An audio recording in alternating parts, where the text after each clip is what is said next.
Makarov frigate worship को आत्मघाती vessel से निशाना बनाकर यूक्रेन ने आत्मघाती गलती कर दी है। रूस का कहना है कि इस हमले को अंजाम देने के लिए अमेरिका और ब्रिटेन ने यूक्रेन को मदद दी है। रूस ने इसे राष्ट्रीय सुरक्षा पर सीधा आतंकी हमला माना है। रूस के वॉरशिप को ध्वस्त करने के लिए हथियार भी ऐसे इस्तेमाल किए गए हैं जो आतंकी हमले में इस्तेमाल किए जाते रहे हैं। मकारोव से पहले यूक्रेन रूस के मोस्कवा युद्धपोत को भी निशाना बना चुका है। रूस के फ्रिगेट शिप पर हमले के बाद ये तय माना जा रहा है कि इसका अंजाम बहुत भयानक होने वाला है। युद्ध का अंत करने के लिए पुतिन न्यूक्लियर वेपन का बटन कभी भी दबा सकते हैं। समंदर की लहरों को चीर कर दुश्मन की धरती पर महाप्रहार करने वाला रूस का मकारोव वॉरशिप अब मलबा बन चुका है।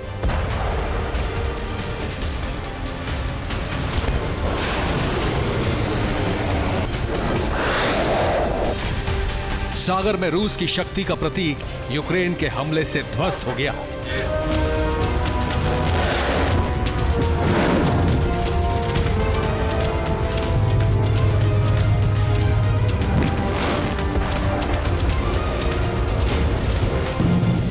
जब युद्ध की शुरुआत हुई तब यूक्रेन की धरती पर रूस के टैंक गरज रहे थे। यूक्रेन के सैनिक उन टैंकों से जैसे तैसे निपट रहे थे।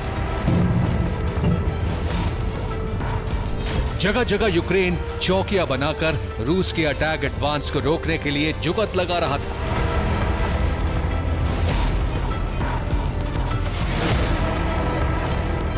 यूक्रेन का पूरा ध्यान इस बात पर था कि किसी भी तरह रूस के आगे बढ़ते सैन्य दस्ते के रास्ते में इतनी बाधाएं खड़ी की जाएं कि वो यूक्रेन की धरती पर निरंतर आगे न बढ़ सके।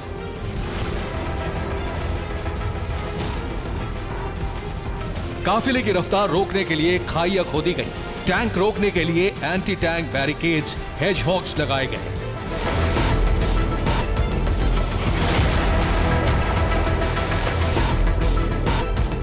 अपनी धरती बचाने का जतन करने वाला यूक्रेन आज इतना ताकतवर हो गया है कि उसने कीव में बैठे बैठे ब्लैक सी में तैरते रूस के शक्तिशाली समुद्री बेड़े को ध्वस्त कर दिया।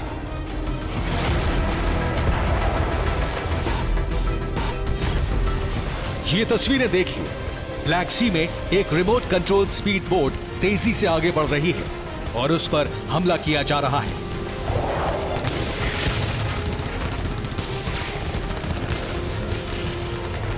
विस्फोटकों से लदी ये आत्मघाती स्पीड बोट रूस के नेवल फ्लीट को निशाना बनाने के लिए आगे बढ़ रही है और इसे रोकने के लिए गोलियां दागी जा रही हैं।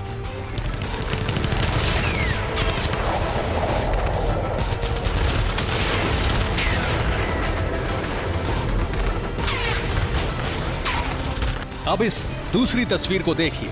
सेवेस्तोपोल हार्बर पर देर रात एक बहुत तेज चमक दिखाई देती है।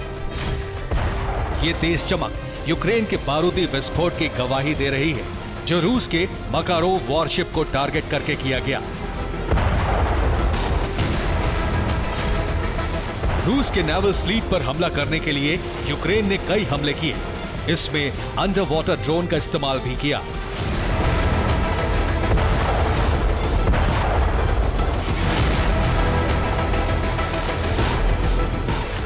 ये वीडियो रशियन आर्मी ने जारी किया है। दावा है कि यूक्रेन के अंडर वाटर ड्रोन को ध्वस्त करने के लिए यह हमला किया गया।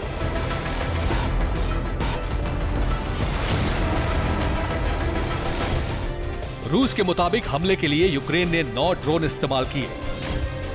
इसके अलावा 2 मिसाइल भी दागी गई। हमले के लिए विस्फोटकों से लदी रिमोट कंट्रोल स्पीड बोट भेजी गई। यूक्रेन के हमले में मकारोव वॉरशिप ध्वस्त हो गया। बेड़े के कई डिस्ट्रॉयर्स को भी नुकसान पहुंचा है। बारूदी सुरंग हटाने वाला एक नेवल शिप भी ध्वस्त हुआ है।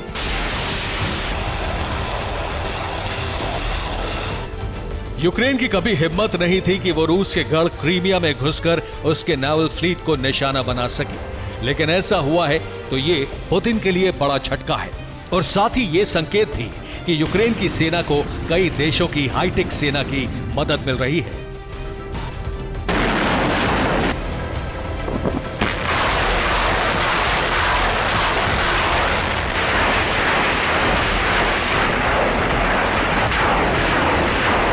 29 अक्टूबर 2022 को यूक्रेन ने रूस के मकारोव वॉरशिप पर अटैक किया, वो भी क्रीमिया के जल क्षेत्र में घुसकर। इससे पहले 8 अक्टूबर 2022 को क्रीमिया ब्रिज की हाई सिक्योरिटी को चकमा देकर उस पर विस्फोट कर तहस नहस कर दिया गया। इससे पहले 14 अप्रैल 2022 को रूस के मॉस्को युद्धपोत पर हमला करके उसे तबाह कर दिया गया। अब मॉस्को युद्धपोत की जगह लेने वाले मकारोव वॉरशिप को इतना नुकसान पहुंचाया गया है कि वो जंग में काम आने लायक नहीं बचा। वॉर कवर करने रूस पहुंचे TV9 संवाददाता मनीष झा ने पहले ही यह रिपोर्ट फाइल की थी कि ब्लैक सी में रूस के नेवल फ्लीट को यूक्रेन से बड़ा खतरा है।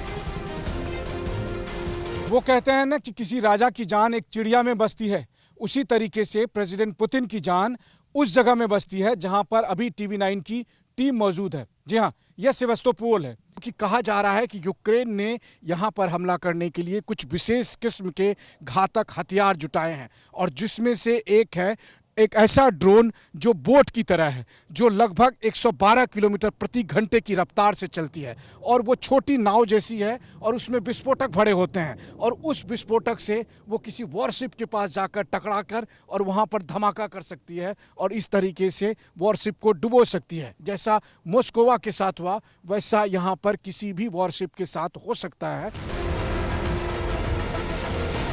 रूस का दावा है कि उसके नेवल फ्लीट पर हमला करने के लिए यूक्रेन ने कई देशों के साथ मिलकर तैयारी की। रूस का दावा है कि मकारोव पर हमले के लिए अमेरिका और ब्रिटेन ने मदद दी। यूक्रेन का कहना है कि रूस ने खुद अपने नेवल फ्लीट पर हमला किया। रूस का कहना है कि मकारोव जंगी बेड़ा अनाज ले जाने वाले जहाजों की सुरक्षा में तैनात था, इसको आतंकी हमला माना जाएगा। यूक्रेन का दावा है कि रूस अपने फ्लीट पर हमला करके यूक्रेन पर उसका दोष मढ़कर दुनिया में भूख का खतरा पैदा कर दुनिया को ब्लैकमेल करना चाहता है। अपने अपने दावे हैं, लेकिन इतना तय है कि क्रीमिया में रूस को यह दूसरा झटका है।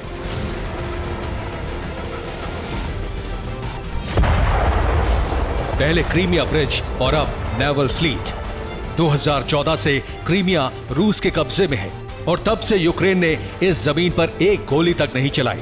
तो फिर यह कैसे मुमकिन हुआ कि आज वही यूक्रेन रूस के सबसे ताकतवर नेवल फ्लीट को निशाना बनाने का बारूदी प्लॉट रच बैठा?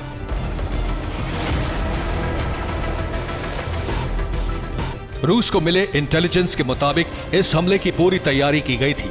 इसमें अमेरिका भी शामिल था।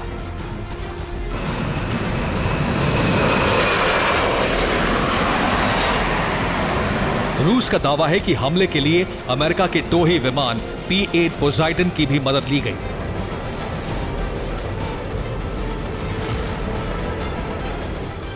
अब से पहले भी रूस ने यही कहा था कि मॉस्को पर अटैक के लिए P-8 पोसाइडन ने ही यूक्रेन को सटीक लोकेशन और नेविगेशन दिए थे। 14 अप्रैल को रूस के मॉस्को युद्धपोत पर हमला हुआ। हमले से 10 मिनट पहले तक ब्लैक सी के तट के नजदीक P-8 पोसाइडन गश्त लगा रहा था। यह हाईटेक टोही विमान 100 मील दूर से वॉरशिप का पता लगा लेता है। इसके सटीक जानकारी देने के बाद यूक्रेन ने 2 नेपच्यून एंटी शिप मिसाइल दागी थी। इस अटैक में मॉस्को युद्धपोत तबाह हो गया था। रूस का दावा अब भी यही है कि अमेरिका और ब्रिटेन ने ही हमले के लिए बारूद का बंदोबस्त किया और रिमोट कंट्रोल स्पीड बोट सहित USV और अंडर वाटर ड्रोन दिए हैं। इस हमले को रूस आतंकी हमला करार दे रहा है और इसमें इस्तेमाल किए गए हथियार भी ऐसे हैं जिन्हें आतंकी इस्तेमाल करते हैं। जिस हथियार का इस्तेमाल यूक्रेन ने हमले के लिए किया उसे अनक्रू सरफेस वेसल कहते हैं, यानी इन नावों को चलाने के लिए उन पर कोई क्रू तैनात नहीं होता है। इस आत्मघाती हथियार का इस्तेमाल यमन के विद्रोही हूती और अलकायदा करते रहे हैं। 2017 में रॉयल सऊदी नेवी फ्रिगेट अल मदीना पर USV से ही हूती विद्रोहियों ने हमला किया था।